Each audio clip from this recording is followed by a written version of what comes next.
It's Friday, the 18th of September. It's the last day of Freshers' Week. We're coming to you live from the University of Exeter. This is your unofficial guide to the university. Bringing you all of the highlights from across campus. So, sit back, relax, and enjoy the last show. I'm Adam Smith. And I'm Cara Ludlow. And this is Freshers' Week Live.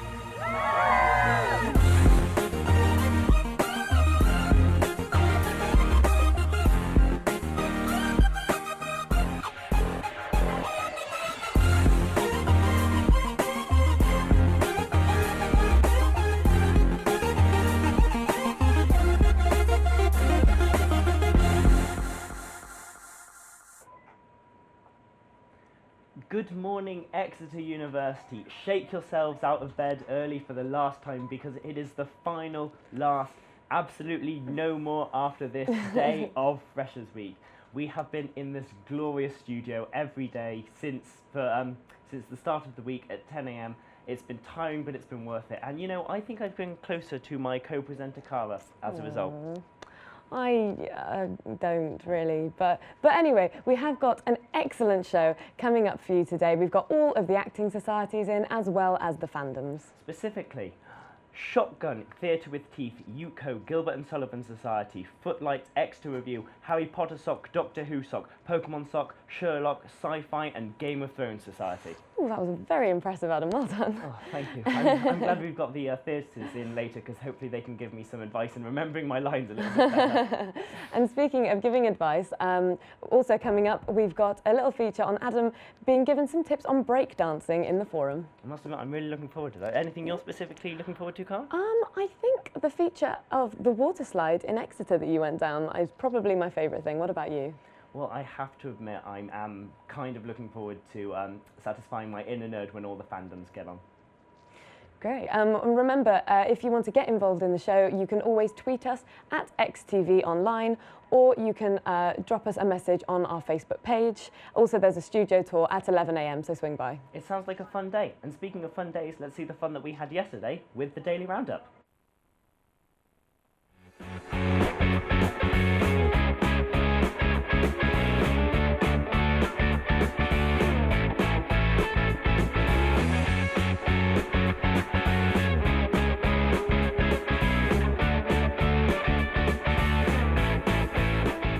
With Stephen from SJB Foods. He's running a little taster session for Commodore at the moment. So, Stephen, could you tell me a little bit about your business?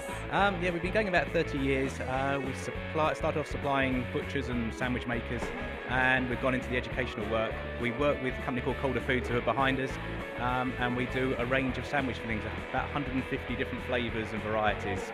And how many different types of fillings have you got that you're going to be supplying Commodore with? We do about a range of about 25. We've got about 10 of them here today, from the marinated range to pulled pork, barbecue flavours and some vegetarian options, which are more and more getting more and more popular.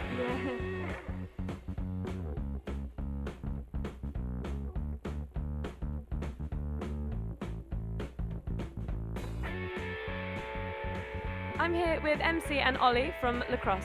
So, guys, how long have you been playing for? 3 years.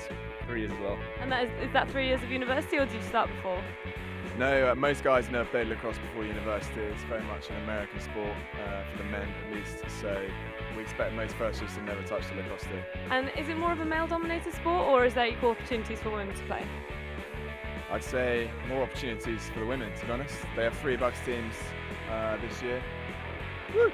Whereas there are only 2 guys Bucks teams, but there's a beginners team for the men. So I'd say pretty equal, but women are certainly prevalent.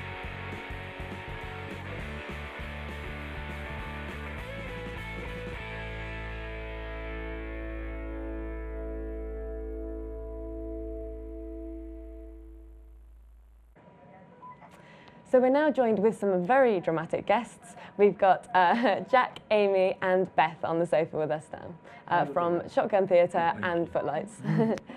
So could you give us like an overview of each of your societies, please?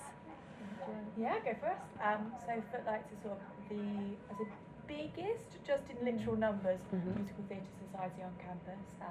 We do one big show a year, which we're doing at the Northcote Theatre at the end of January. So we are doing Phantom of the Opera this year, so we spend the next few months working towards that. And then we also do a show in term 3, which we've yet to decide. But we also have a choir called Spotlights, which do all musical theatre songs, and a fitness dance class. So Footlights do quite a lot, which is pretty intimidating. Shotgun, we do more alternative musical theatre. So where Footlights doing Phantom of the Opera, we're doing Avenue Q in our second term, which is in the Phoenix, and Witch the Beastwick in our first term. So we put on 3 shows a year. So we try and get as many members involved as possible. We run cabarets throughout the whole year, keep running workshops and loads of socials, so that people who are unlucky and don't get in can still stay involved with the society. So we try and be really inclusive in that way. That sounds fantastic. I mean, you mentioned Phoenix. Like, where do each of you perform? Where can our avid freshers needing their theatre fill go and see you? Our second term show, Avenue Q, is in the Phoenix. We've performed there for the past couple of years. It's a really great space for us because it's quite a kind of, I mean, obviously it's used for bands and it's used for club events and things. So it's quite a kind of alternative space which fits really well with what we do. Our first term show is in an unknown location as of yet, so we're kind of still scouting locations, but it will be somewhere on campus. So it's nice and accessible for people. Yeah, and then we always have an annual show at the end of January in the Northcote Theatre, which is great for us to have it right on campus, makes life a little bit easier for us, and it's a brilliant opportunity for all of our members. And then same with our third term show. Last year we did cabaret in the Lemmy, but we are still trying to find somewhere right for our third term show. It sounds like a better night than most of the Lemmys I've been Oh, to. absolutely. Yeah, it was interesting. So maybe tell me, what do you think your most kind of impressive recent show has been, or if that's too difficult to answer, maybe what your favourite show has been? Well, I'm a lifelong lover of Rent, so when we did that last year, that was definitely the high for me so far in society, and I auditioned, didn't do very well, but I was there in the production team, so it's always great that there's so many opportunities to get involved, not only on stage, but if you don't make it, we've got lots of production team opportunities as well. Everything from publicity to fundraising and events. One of our flatmates was in the production team for Rent, and he was singing the songs all through our house. Ridiculously catchy. We wanted to pop in by the end. Can I just ask as well, with Rent, was it the kind of production that you enjoyed so much, or was it the actual musical itself beforehand that kind of made you like it so much? I think it's kind of both. Like within Shotgun, you get a great kind of team atmosphere. I'm sure it's the same with Footlights. So you really kind of come together. And the show that, I mean, I loved Rent before we did it, but once we've done it, it means so much more because you know your friends and you work very closely together. And one of the things we did for it was, at the end of Rent, you roll a VT that's meant to be kind of the life of the characters, and instead we took a take on that will do the life of the show. So we were showing footage from rehearsals at the back of the stage at the end of it.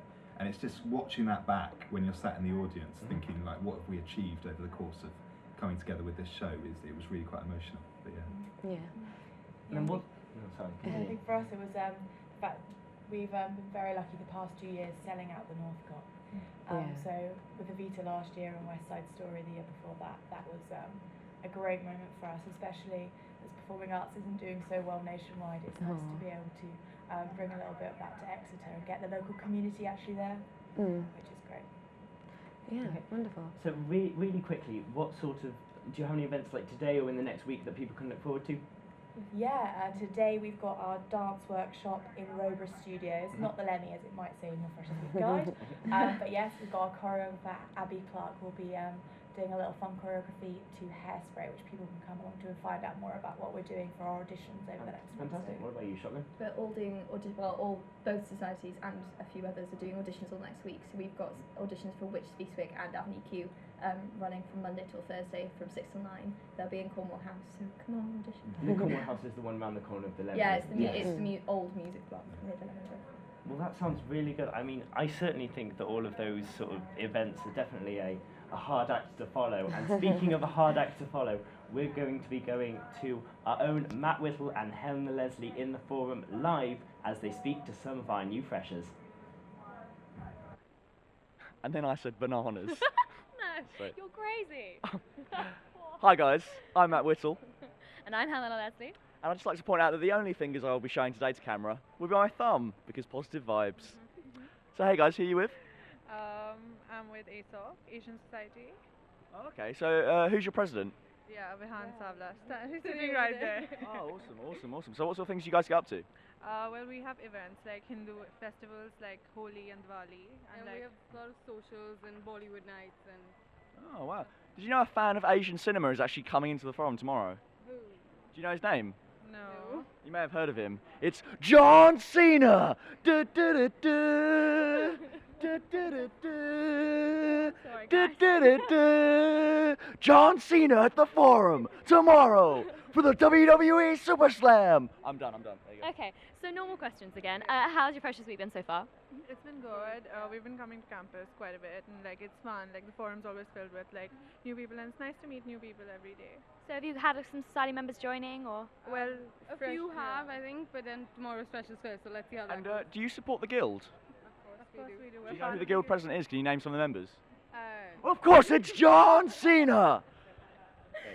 Okay, thank you guys Du, for du, talking to du, du, du, du. Thank you for this very much, and I hope you have a great rest of Freshers Week, and we will definitely join Asian Society. Du, du, du, Back to du, the du, studio! du, du.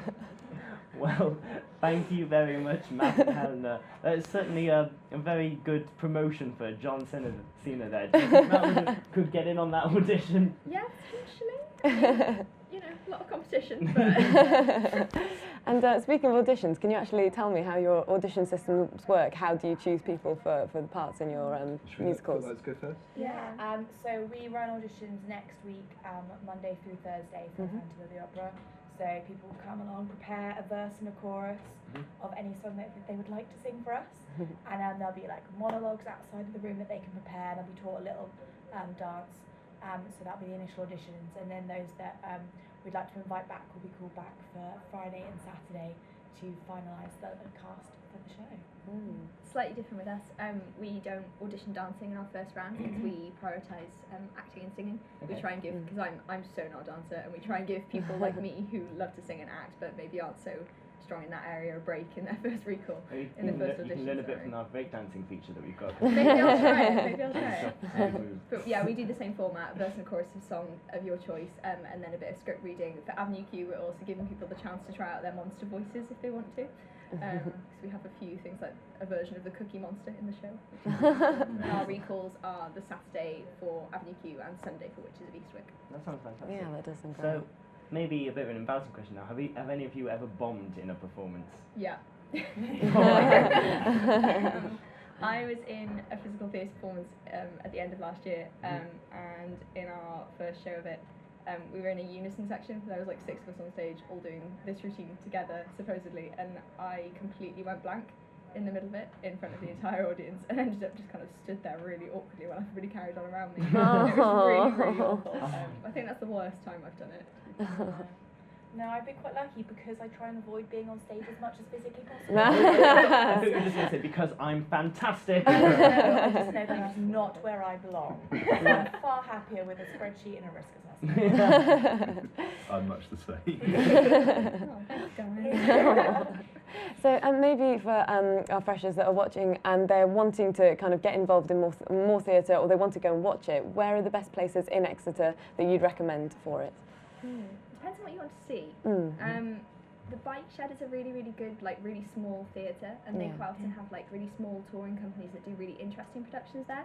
They're not like big scale things. Like if you want to see something really big and spectacular, the Northcott is your like go-to place. Really. Yeah, I'd recommend the Bike Shed as well. It was like voted the most welcoming theatre about 2 years ago in the country. Oh, really? So it's lovely. Great really, cocktails really there as well.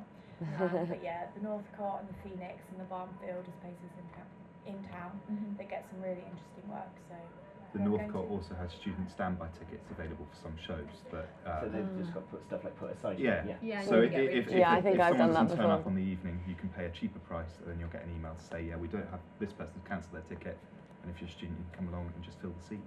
That's absolutely fantastic. Yeah, that I sounds think. great. Well, for any freshers that haven't quite managed to leave all of the drama behind, then not to worry, because standing in the wings and whispering their lines is our resident agony aunt, James Fenn. Straight over like that. Oh, oh! Hi, Adam. Hi, Cara. It's my last day here. Anything goes. James Fenn, Agony Aunt, aka DJ Laser Vision. Okay, our last question comes from Matt. He's from Bexley Heath. He says, I sleepwalk at night. Are people going to think I'm weird? Well, Matt, if you let people know about this before you move into halls with them, I'm sure it won't be a problem. However, if you wake up one night and you've kind of walked into someone's bed and you wake up with them, it's going to be a bit awkward, man. So just let people know, okay? That was it. That was me as an agony aunt. I'm going to sign on now. Bye. Back to you, Adam. Back to you, Cara.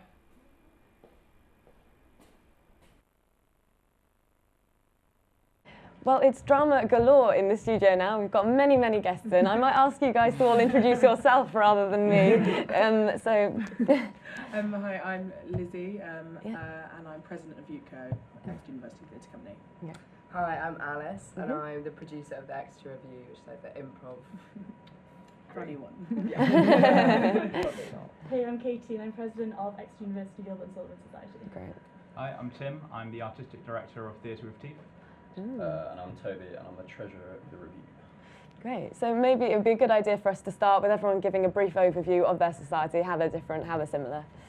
We are the longest running theatre company on campus. We do a lot of like classic plays. So obviously last year we did One Flew Over the Cuckoo's Nest at the North Pole. This year we're doing Angels in America, another very established play. So we're kind of more established theatre. Yeah.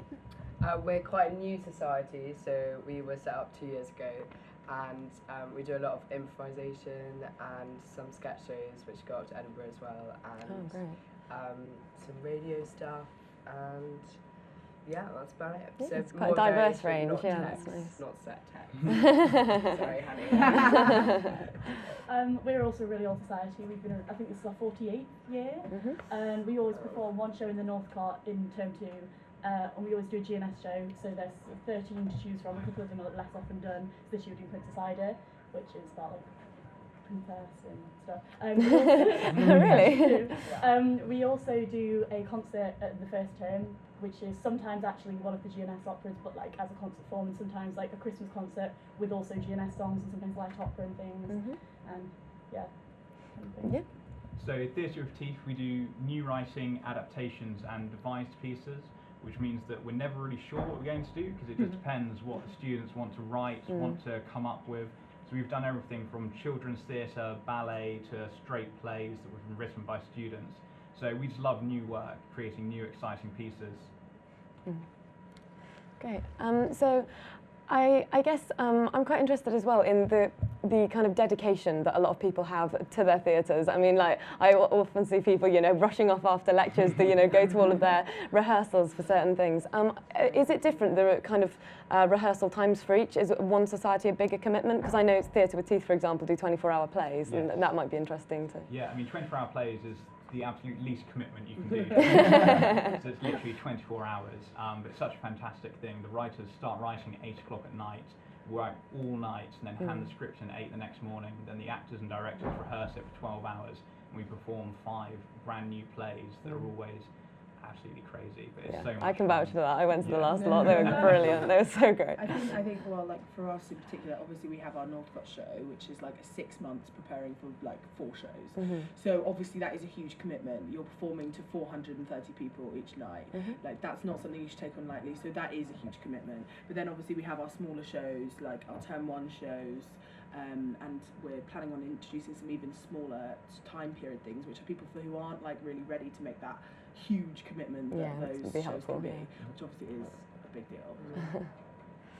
Well, that is absolutely fantastic, and I'm afraid we will be back with you shortly. We may not be giving you information about the modern Major General with information animal, vegetable or mineral, but we are going to be giving you the long and the short, because with what's going on today, this is the morning report.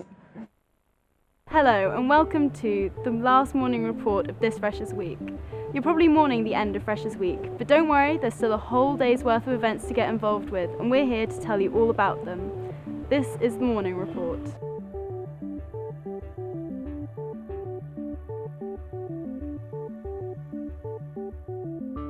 If you still have some burning questions about university life, then head into DH1 from 12 o'clock onwards for the Welcome Teams event, Ask Anything Over Lunch. And there's also the activities fair happening in the forum all day today, so head up and sign up to Society so you can find out all about activities you can get involved with in Exeter.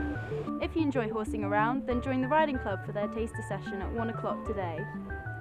XTV will be giving their usual studio tour after today's show, and will also be in the forum with our green screen, so pop along and say hi. If you prefer camera film to filming with cameras, then you might be interested in Photography Society's darkroom workshop today. Go along to see how film was developed. Just don't turn on the light. If you'd like to find out more about getting involved with music, then head over to the XTunes info point in Cornwall House anytime today between 10 and 4. Ever wanted to try your hand at producing a theatre show? Here's your chance. Theatre with Teeth are hosting a producing workshop today at 1 o'clock in Rover Studios. And finally, don't forget the Freshers Foam Party happening tonight in the Lemmy. As per, this has just been the highlights. For more information, check out your Freshers Pack or the Guild website. This has been Bella, and for the final time, we'll join Cara and Adam back in the studio. Thanks for watching. Welcome back. We are still here with many of the theatre societies ready to answer our questions. So I was wondering, before a rehearsal, do you kind of do any kind of like group warm-ups or any like particular rituals or anything? Because I always like hearing about these. We do loads. We have a new favourite one, which is the penguin song. So it starts off and you flap one arm and say, have you ever had a penguin round for tea? Take a look at me, a penguin you will see. Right, no, penguins, pay attention, penguins, begin. And then you just add your next arm and then leg, and it's really cool. We also have a bass song, which is to the tune of Do Re Mi from Sound Music, but about beer. The best way to sing about beer, obviously. I mean, I think for us, like, I was lucky to be in the Northcote show last year, and we all danced to Uptown Funk before every show. Across like the Northcote stage, all having the best time. So that was a pretty cool one, yeah. I mean, our ones kind of depend on the shows. For the very serious shows, it's really important to get the actors into the right mindset. So we'll do like visualization exercises, stuff like that, get them walking around the room in character. But then for some fun shows, you know, we just play loads of silly games. We got Zip Zap Boing. I love and that for one. some shows at the very beginning, when there's a lot of swearing in the show, get the cast used to kind of swearing at each other. We do a variation. You know, I can say it on air, but we do Thank you. You can't put like the black boxes. So how many times have you guys all been compared to trees? Yeah. That is one that happens quite a lot, yeah. Yeah, definitely.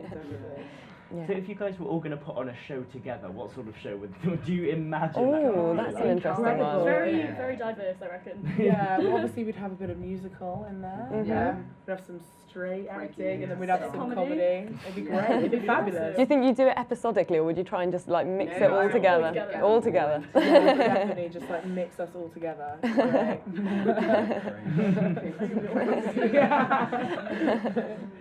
Okay, do you think there'd be any particular venue that would suit that kind of thing best than Exeter, actually? Yeah, the Northcote would have to be the just Northcote. have to get the biggest one there. I think we'd have to take a full advantage of the stairs and going to the audience as well. Yeah, oh definitely, definitely. A lot of audience participation. So maybe I should go around and ask you guys what your favourite show was that you all did last year. Yeah. Wow. I know, I'm sorry, it's quite a difficult question, isn't it? I was in the Northcote show, so I can't pick that one. No, but otherwise. I'd pick Tribes. We did, it's about a deaf boy. We did it in the M&D rooms, and it was just such a beautiful, beautiful play. I cried like 4 times. It was so lovely. It was just like one of the most beautiful stories that I think Yuko, and I'm really happy that we were able to tell. It was great. What about the rest of you? Briefly, like your favourite sort of thing? I think last year, and I think in Term 2 we did one really good improv show where like everything just went right and the perfect scenarios were matched and it all went really well. It's really hard to know with improv how it's going to go. Yeah. We get ideas from the audience and you never know what they're going to come out with or what the actors are going to come out with. It's more concerning half the time. Well, speaking of not knowing what we're going to essentially come out with, let's go to Matt Whittle and Leslie as they talk to our freshers. Hopefully it's more John Cena, maybe it's not. You just don't know. And then I said anti-establishmentarianism. So funny, Matt. Oh, hi guys, I'm Matt Whittle. And I'm Helena Leslie. And we're here with the Welcome team. How you doing, guys? Very good, thank you. How are you? I'm pretty good. So, is there someone who sort of like runs the Welcome team completely? Like, is there sort of like a head of... Yeah, so we have our head, Hannah Slater. Well, it's John Cena! John Cena at the welcome team, this 2K15. My face. No, so you can't see me. Whatever. Helena Leslie at the WWE Super Slam. What do you think of that? Do you think we're good? Do you think we're talented? Yeah, I think you should Oh, sign up. guys, babe. Will you be coming to support your fellow students next weekend? Probably. When Helena Leslie plays at the Forum Super Slam. Bum, bum, bum. And thank you for talking to us today. We're going to go back to Adam and Cara in the studio. Well, thank you very much, Matt and Helena. We're still here with some theatre societies.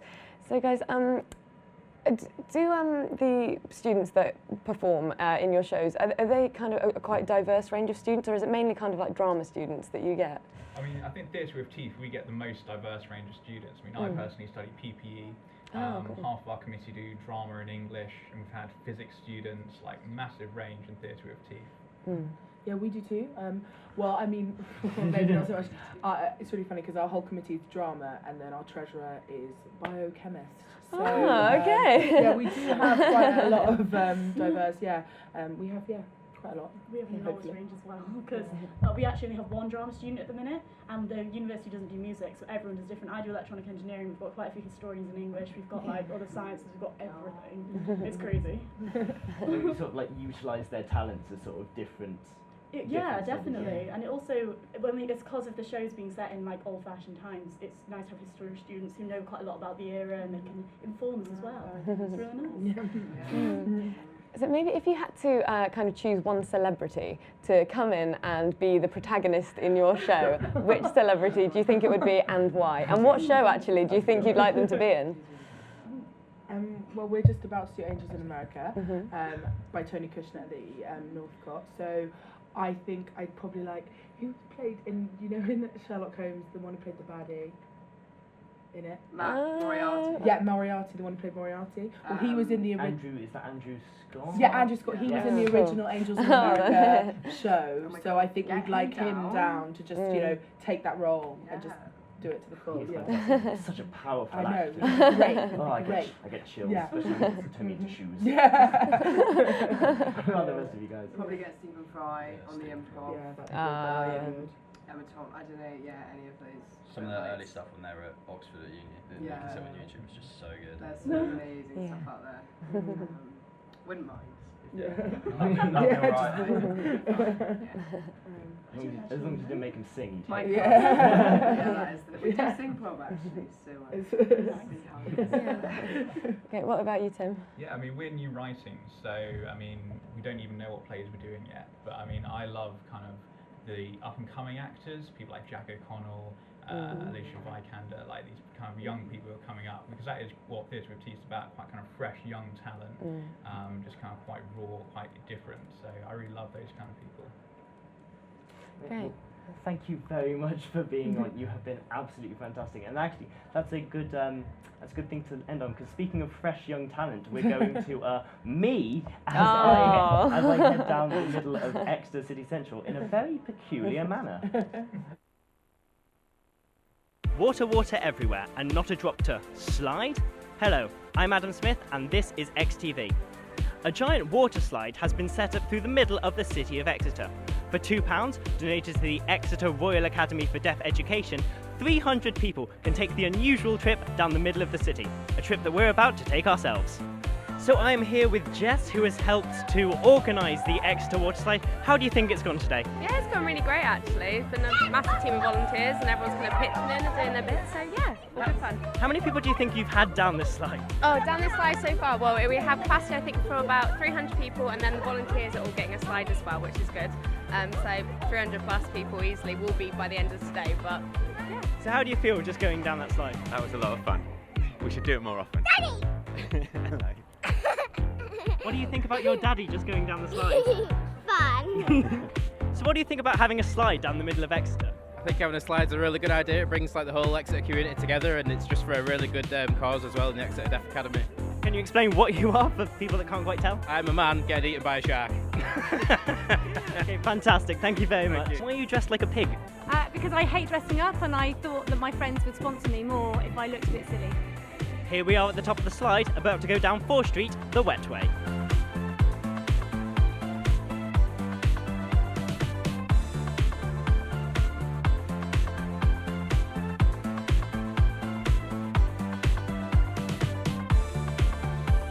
With everyone enjoying the slide and lots of money being raised for charity, we can say that this is certainly an activity that's making a splash. Hello, welcome back. So we're now joined by a few fans of There's some Pokemon trainers, time travellers, Iron Thrones, high-functioning sociopaths. So we are joined with Doctor Who Society, Sherlock Society, Pokemon Society, and you're not wearing stash, so I don't know. I'm just Harry Potter. Harry Potter Society. Hex me as a punishment. Would you guys like to just introduce yourselves very quickly, the first names? Yeah, absolutely. I'm Reese. Yeah. Will. I'm Michael. I'm Victoria. Ellie. I'm Becky. Great. So I suppose the first question is, why should people join a fandom as opposed to just staying at home binge watching the series or playing the games in bed with pyjamas and dominoes? I think it's a really hands-on experience. I mean, especially for people who are really, really involved in it, and you get to meet a load of really like-minded people who really like the same activities as you. And I mean, we've all got a load of great stuff in common. I mean, we're all nerdy, we're all geeky, we all like hexing people in our spare time, obviously. But yeah, I think that's pretty much it. It's a load about like-mindedness, I think, in my opinion. So what sort of events do you guys have? Obviously, it's nearly the end of Freshers Week, so probably not for Freshers to do. But like, what do you have coming up shortly, like over the next few weeks? We're all coming up for the Harry Potter Society. We've got our sorting ceremony, social. So basically, we sort all our members into houses, which kind of creates a really nice team atmosphere for everyone. What if someone doesn't like the house that they're being sorted into? Are they allowed to change it? Yeah, we do allow people to choose if they want. If I go not Slytherin enough, will I be able to get? Yeah, we're very loose on how we sort. Do you end up just with a surplus of people in Gryffindor if that's the case? Actually, Slytherin was the largest house. Oh, really? Yeah, it was really surprising. Wrong. Hufflepuff is best. The mascot is the honey badger. What even is a Hufflepuff? I don't know what a Hufflepuff is. It sounds great though. They keep it underground because when there's dark wizards about, you want to keep underground, build up your resources, come out when they're not expecting it. Oh yeah, and they're great finders. Hufflepuff House pop Voldemort easily if anyone gave him the chance. But no, let's stick with Harry. What about you, Sherlock? We're going to be doing like screenings alternate weeks to show a variety of different Sherlock adaptations, and then we'll also have things like murder mysteries, pub quizzes, do a trip to London at some point to go to the Sherlock Museum. Well, for us again, we also do screenings of the classic series, so we give people a chance to get into some things they might not have seen before, as well as the modern series. This term we've also got Dalek and Cyberman paintballing coming up, which should be quite good fun. And then our big thing for the year is we have a mini convention next year in February, which we're planning, so that should be really exciting. Yeah. What about you, Pokemon? Wow. Well, I suppose from my point of view, we've got tournaments as well. Like that's where we've got the edge over the other society. We have a game to play as well. I suppose there are Harry Potter and Doctor Who games as well. But yeah, I suppose that's our edge. Like there is a competitive side to it as well. So we'll have tournaments as well as like film screenings. Absolutely, and we've got the pub crawl that's on tomorrow, meeting at the Ran, about 7 o'clock. It's a cosplay pub crawl, so we come as our favourite Pokemon, first evolution, second evolution, stuff like that. But I think the main thing we've got on this term is we're going to Comic-Con, MCM London Comic-Con with Harry Potter Society. We're going with Japanese Society as well as Game of Thrones Society. So that's going to be really amazing. It's a really great joint enterprise thing. Yeah, so when people go awesome. when people go out on the pub crawl, will they have to choose between like a blue drink, a green drink, and a red drink before they can continue? You're giving a great idea. We'll mention that. Thank you very much. Okay, I want a cut of anything. So, guys, what do you think if you had to say a life lesson that you had learned from your fandom? What do you think it would be? Be the very best. I've actually met some really cool people through it. Yeah, we've made great friends, as well as just having like similar things, like same mindset and like-mindedness. It's just we've made great friends and definitely. It's not everyone's the stereotype that you might exactly. think of. But we get along very well. I mean, I'll take a quote from Mewtwo in the first Pokemon movie. It doesn't matter what you do or where you come from. It's the actions that you do with the gift of life that determines who you are. And I think, especially with nerdy tries, we're not spending our time wisely, people. Wisdom from a genetically modified super weapon. Oh yeah.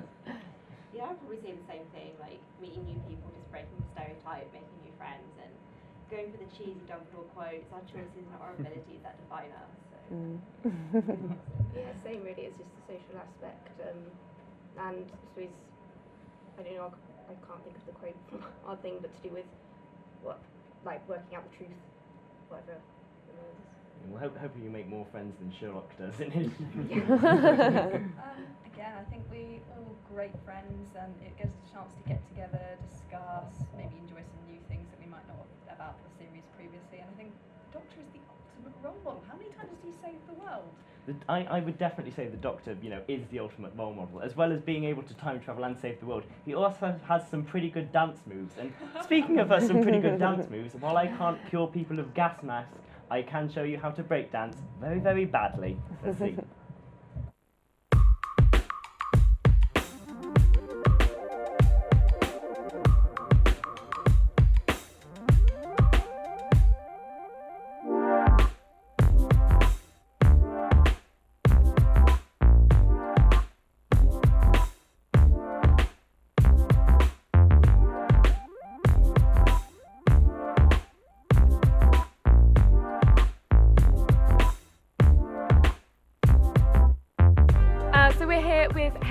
And he's the president of Breakdancing Society. How are you doing, Henry? I'm good, thanks. So could you give us an overview about what your society is all about and what events you've been up to during Freshers Week? Well, the key thing is to learn about Breakdancing Society is it's just super chill. So you come along whenever. Definitely took me a while to get used to. Yeah, we got a couple of taster sessions going on next week. Tuesday and Thursday, 7 o'clock at the Terrace Restaurant, which should be really good. And yeah, it's quite easy to promote. You just go out and dance, and generally people are quite interested. And do you kind of cater to all abilities, or do a lot of people join there very advanced already? We get a couple who are they've done it for a few years and they know what they're doing, and that we had a guy called Kevin who come up and showed us all up, which is a bit embarrassing really, but yeah, we cater to all abilities. I mean, all the lessons are targeted at beginners, and we go from there, and so people can progress by first term to dancing in clubs and stuff like that. And how do you think it is balanced with the academic side of things? Does it take up a lot of time, or is it kind of like a welcome relief for you? It's definitely a welcome relief.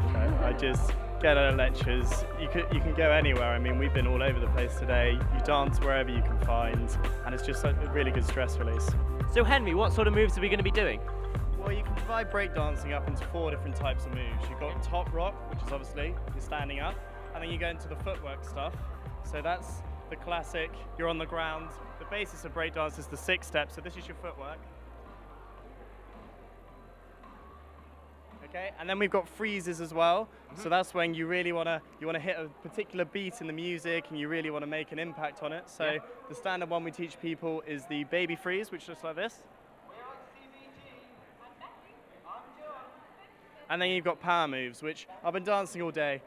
They're really hard, like head spins, stuff like that. Okay. And so We'll leave those out for now. And we probably won't get you spinning on your head just in case, health and safety. Yeah, I've got to save my pretty face for the cameras. Well, exactly. So let's hope you don't mess this up. Okay. Basis of top rock. First move, we got the Indian step. Okay. And it looks like this. You're going to push one foot out to the sides, turn it like that.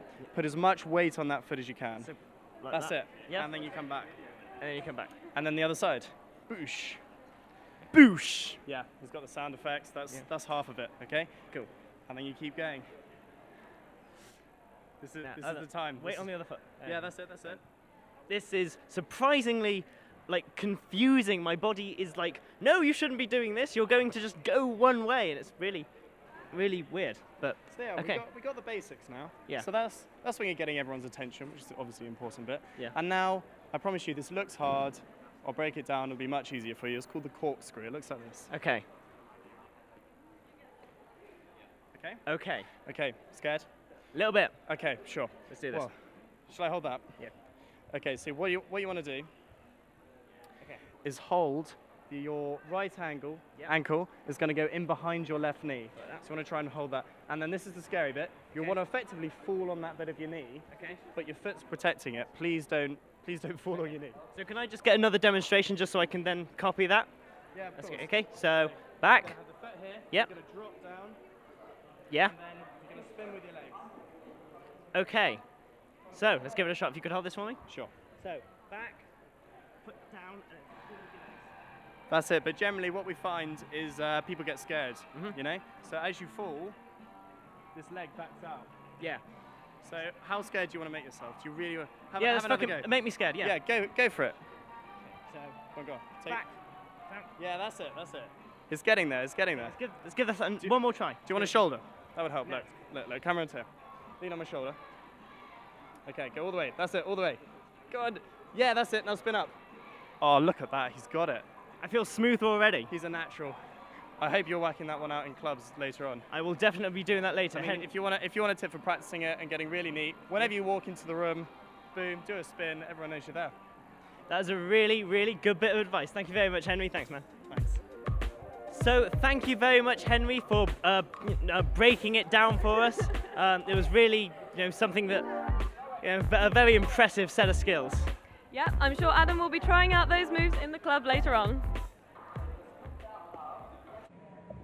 Welcome back to the studio, and I can certainly vouch for the fact that Adam was using all of those moves in Unit 1 last night. Which is maybe why I'm sounding a little bit gruff, but we're still here with the fandoms. So guys, a couple of tough questions now about your fandoms. So for Doctor Who Sock, how annoyed are you that Clara is still, here and being the perfect companion in every way and then gets retconned and then comes back? Well, contentious issue among the fandom. Personally, I'm not her biggest fan. I think they gave her a perfect ending than the Christmas special. I think it would have been a really nice ending for her to have sort of got old alone, for the Doctor to still see her as young. But no, Moffat brought her back. Yeah, I don't understand the debate. She's just. I feel there's a schism coming on between fans. A temporal schism, you might say. If anyone. Oh, let's hear your Doctor Who. Actually, that's not. That'll be the rest of the show. For Sherlock Society, how annoyed at you that at the end of the most recent series, Sherlock solved the mystery by shooting the guy in the head rather than actually outsmarting him? Because I could solve a lot of mysteries with guns, but. Quite good character development. I know that might sound a bit strange, but it proved that he really did care about John and Mary, and he would do whatever he could to protect his friends, whereas before he thought he had to just be alone. Doesn't that mean when he next meets Moriarty, he's just going to beat him up relentlessly rather than choke him with his long scarf rather than actually do anything? I think Moriarty operates in a different way. He likes puzzles, he likes to be clever, and while Magnuson was clever, he was quite, I don't know, more evil almost, more malicious, and he. I think the word you're looking for is Rupert Murdoch. Yes. So I think Moriarty and Sherlock, they quite enjoy going against each other, whereas Magnuson wouldn't engage like that with Sherlock. So no chance of like a final fisticuffs, you think? No, I don't think so. I think it would be a game of wits. For Harry Potter, Sock, how annoyed at you that J.K. Rowling hates Exeter and won't come back? I'm still very much in denial. I really want her to come back. We were considering kind of inviting her to our Your Ball event just to have a nice face amongst the crowd. You excited for the new book? Very excited. It should be good, and especially the new film as well. Fantastic Beasts and Where to Find Them. Great. Well, because we don't have enough Harry Potter films, really. And for Pokemon Society, and you might need to give a bit of explanation about what this means for people that might not know. Is Stealth Rock overused in the metagame, or not? Well. So first of all, what is Stealth Rock? You're the champion. Come on. Well, Stealth Rock, obviously a rock type move, isn't it? Setting hazards on the field. Yep. Whenever your Pokemon comes in, they're going to get damaged. Yep. Very dangerous. If Affected by weakness and resistance as well. Exactly. Yeah. You've got say flying, fire type Pokemon, maybe Talonflame, popular one. Yeah. Gets crushed, about half its HP knocked off. Same with right Charizard away. and Moltres. Charizard, another fan favourite. Yeah. Yep. So very debatable. You could say it's overused. There are better options. Sticky Web, very good one. Yeah. Well, that lowers your speed by an extra stat. Cripple your opponent. So. Or you could go with my personal preference, just Hyper Beam everything. Just there we go, done. Raw damage. See, you can tell he's making a joke because no one would use Hyper Beam in an actual competition go. because the extra move it would take to recharge would completely ruin your. It's not viable.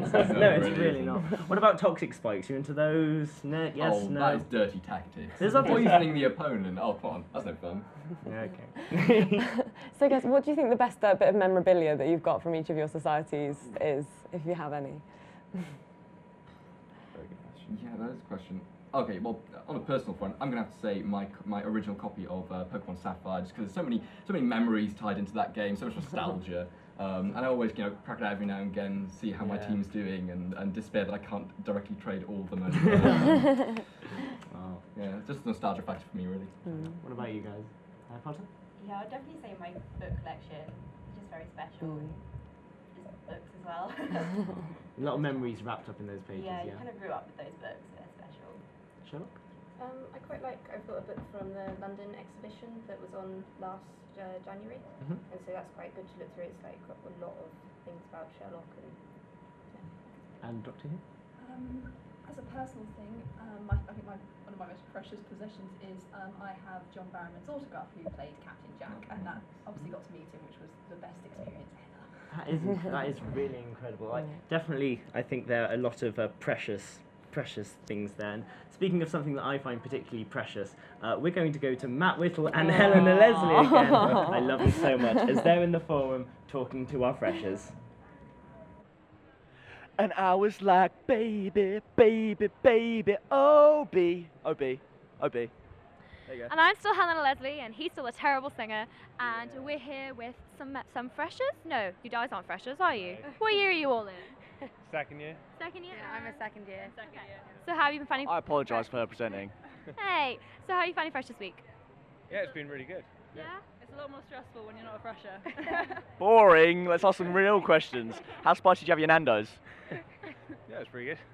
Medium. No spice. No spice. Oh, that is just impressive. pathetic. What is that? Oh, what do you have, Helena? Lemon and herb. I don't So, care. Yeah. Would you like to play Finish the Song lyric? Yeah, Are you ready? All right. Okay. Right. Helena's gonna start us off. Okay. I shake it off. I shake it off. Yeah. Okay. Sing.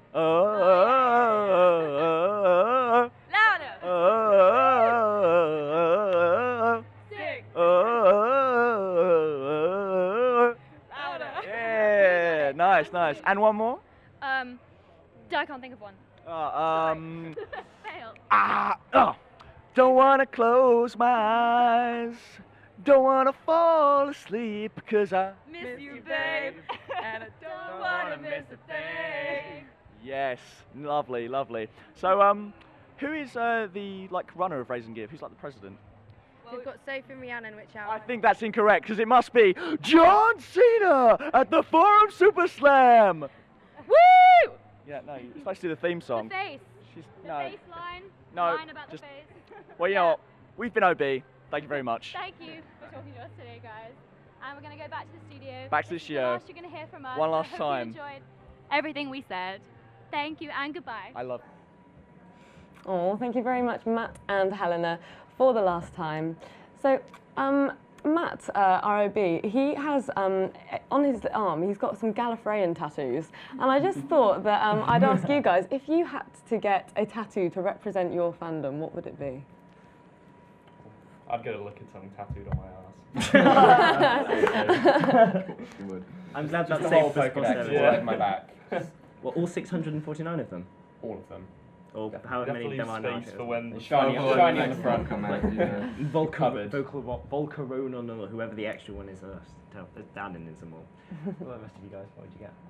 I'm afraid I might jump on your colleague's wagon. I quite like the Gallifreyan symbols. I think they're very sort of intricate. And Oh, you he'll be actually know what they pleased, he'll be mean. pleased. There's a book you can buy that will tell you what they mean. He doesn't, so. The ones that looked cool. pretty, innit? Okay. I think I could quite simple and get a magnifying glass.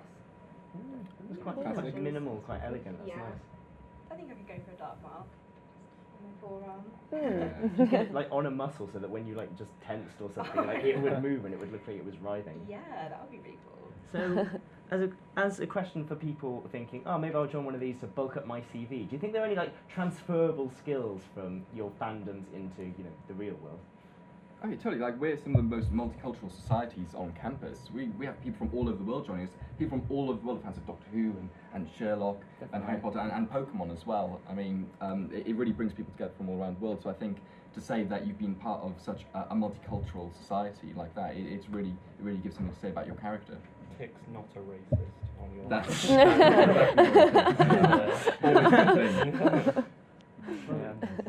Any transferable skills? I mean, mystery solving is probably. Yeah, mystery solving definitely. good communication skills and teamwork when you're doing murder mysteries, so we put people in groups and go around. I suppose not breaking the time-space continuum, keeping the fixed points in time-space. When has the Doctor ever paid any attention to those rules? Father's Day, with Christopher Eccleston, when the Reapers came down and he had to let Rose's dad die. Also Fires of Pompeii, when he had to let Pompeii burn. But he's still got Peter Capaldi out. He's still got Peter Capaldi out so he could take his saved face one. later. What about you, Harry Potter? God, that's a tricky question. I mean, destroying the forces of evil, going up against Voldemort, you could transfer that, I guess, to the real world very loosely. So do you think maybe we should do some kind of quick fire round? Maybe like pitting some characters from the different fandoms against each other, and you can do a little pro and con argument about who you think would win. You got any ideas, Adam? I'm thinking, well, we have to go really with Sherlock versus the Doctor, who would win in sort of like a game of wits. I don't know, I think Sherlock could outwit the Doctor, but he'd get very frustrated with the time jumping. He wouldn't understand what was going on, especially with Moffat's writing, I think. I don't think any of us understand what. Well, apparently this might actually be a thing. I've heard there are rumours that they haven't ruled it out, meeting them together for like comic relief or something. But I honestly think the Doctor, for the simple fact is he's got basically the time at his fingertips. He can run around and deal with things before Sherlock even gets a chance to start. Yeah. Okay, so I think that's point one for the Doctor there in Doctor versus Sherlock. Well, maybe we should move that on and say now the Doctor against Harry Potter. I would say Harry Potter. I mean, he also has time with the time turner. Ooh, this is getting tough. Time turner. Probably, I think the Doctor is quite limited. I mean, he's got his sonic screwdriver and it doesn't work on wood. Not sure Moffat. Doesn't work on wood, and obviously he's got all the rules he has to follow, whereas Harry Potter by the end of it got quite ruleless. Yeah, Harry doesn't care for the rules. Yeah, so I think I have to agree. I think Harry Potter would win on that one. And I suppose they both have the ability of beating death as well in one form or another.